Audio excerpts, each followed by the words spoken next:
नमस्कार, मैं डॉक्टर कौशल यादव हूँ और मैं एक कैंसर विशेषज्ञ हूँ।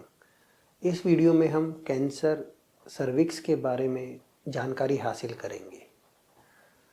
बच्चेदानी या गर्भाशय के मुंह पर होने वाले कैंसर को सर्विक्स कैंसर कहते हैं।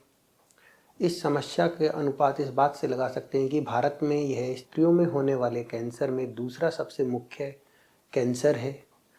18.3% कैंसर जो महिलाओं में होते हैं वो सर्विक्स कैंसर की वजह से होते हैं।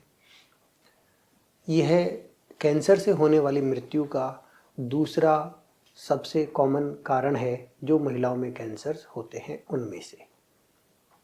आज भी जो दूर दराज के गांव हैं, जो रिमोट पॉपुलेशन है, उनमें भारत में यह सबसे कॉमन कैंसर है। रिमोट एरियाज़, ज़्यादा फिजिकल वर्क और less hygiene cervix cancer common है। मेट्रोज़ में कम फिजिकल हार्ड वर्क और ज़्यादा हाइजीन ब्रेस्ट कैंसर ज़्यादा कॉमन है। ब्रेस्ट कैंसर महिलाओं का सबसे मुख्य और कॉमन कैंसर है। उसके बाद सर्विक्स कैंसर दूसरे नंबर पर आता है। आइए जानते हैं किन कारणों की वजह से सर्विक्स कैंसर होता है। एक वायरस है जो इस कैंसर के लगभग अधिकतर केसों के लिए रेस्पॉन्सिबल है। इस वायरस को ह्यूमन पैपिलोमा वायरस कहते हैं। ये वायरस सेक्सुअली ट्रांसमिट होती है और कुछ लाइफस्टाइल फैक्टर्स हैं जो इसको स्प्रेड होने में ज़्यादा रिस्क को बढ़ाते हैं, जैसे कि multiple sexual partners, high risk partners, कुछ कंडीशंस, कुछ ड्रग्स जो बॉडी की इम्यूनिटी को कम करती हैं वो भी इसके रिस्क को बढ़ाती हैं। अनहाइजीनिक मेंस्ट्रुअल प्रैक्टिसेस, महीने या मेंस्ट्रुअल साइकिल के दौरान अगर प्रॉपर हाइजीन नहीं रखा जाता तो भी वह इस वायरस को स्प्रेड करता है और कैंसर के रिस्क को बढ़ाता है। इसके अलावा स्मोकिंग, अल्कोहल, ये भी सर्विक्स कैंसर के रिस्क को बढ़ाते हैं। सर्विक्स कैंसर को जांचने के लिए या उसके होने से पहले पता करने के लिए कुछ टेस्ट होते हैं जो नॉर्मल हेल्दी फीमेल्स को एडवाइस किए जाते हैं। इन्हीं को स्क्रीनिंग मेथड कहा जाता है। स्क्रीनिंग मेथड सर्विक्स कैंसर के इंसिडेंस को और उसके मॉर्टेलिटी को कम करने में बहुत ही लाभकारी सिद्ध हुआ है।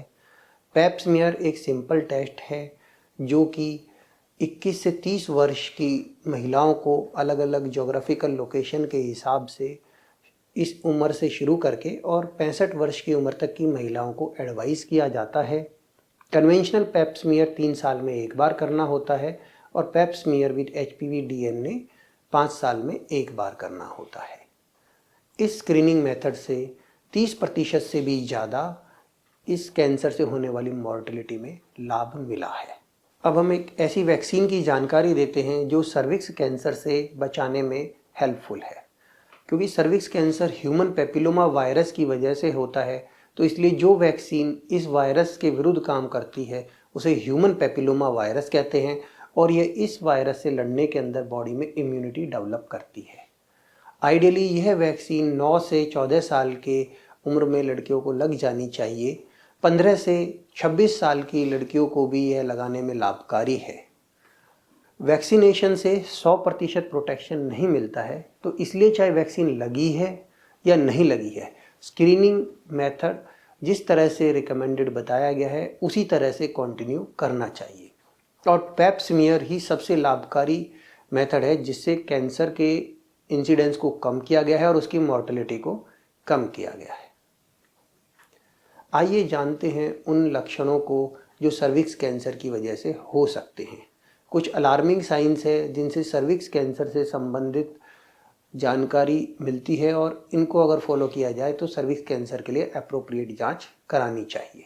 इनमें से मुख्य लक्षण है ब्लीडिंग, महीने के बीच में होना या महीने के समय ज़्यादा ब्लीडिंग होना या बीच में खून के धब्बे का दिखना, यह एक महत्वपूर्ण सिम्टम है और तुरंत डॉक्टर से जांच करानी चाहिए।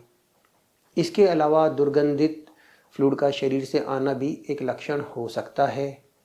वजन कम होना, भूख कम लगना भी एक लक्षण हो सकता है। जब सर्विक्स कैंसर बढ़ जाता है तो यह किडनी के ऊपर भी प्रेशर डाल सकता है, क्योंकि जो यूरिन का रास्ता है, यूरेटर, और जो यूरिन की थैली है यूरिनरी ब्लैडर, वह भी इसके पास ही होती है। बढ़ने पर यह रेक्टम पे भी प्रेशर डालता है, जिससे स्टूल पास करने में प्रॉब्लम हो सकती है। यदि इस तरह के कोई भी सिम्टम है, उन्हें इग्नोर ना करें। स्पेशली ब्लीडिंग एक बहुत इम्पॉर्टेंट सिम्टम है। इनमें से किसी को भी इग्नोर ना करें और तुरंत गायनेकोलॉजिस्ट को या डॉक्टर को दिखाएं।